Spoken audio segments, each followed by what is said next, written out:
Kecelakaan maut antara truk tanpa identitas dengan sepeda motor ini terjadi di Kabupaten Goa. Peristiwa terjadi diduga saat pengendara sepeda motor menghindari jalan berlubang hingga terlindas sebuah truk yang melaju di sisi kanan. Akibatnya, pengendara sepeda motor Nadiawati yang berusia 16 tahun ini meninggal di TKP dan Susi Adelia yang juga berusia 16 tahun meninggal saat dilarikan ke Puskesmas Tinggi Moncong Goa. Sementara sang sopir truk usai kejadian langsung melarikan diri. Guna kepentingan penyelidikan, polisi menyita sepeda motor milik korban.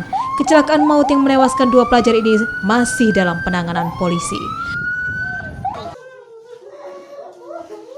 Sepeda motor bergerak dari arah barat ke timur.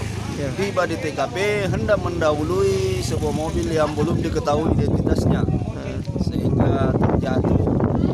Kemungkinan diserempet oleh mobil yang tidak diketahui. Mobil truknya kemana? Ke arah timur, bergerak sama-sama dari arah barat.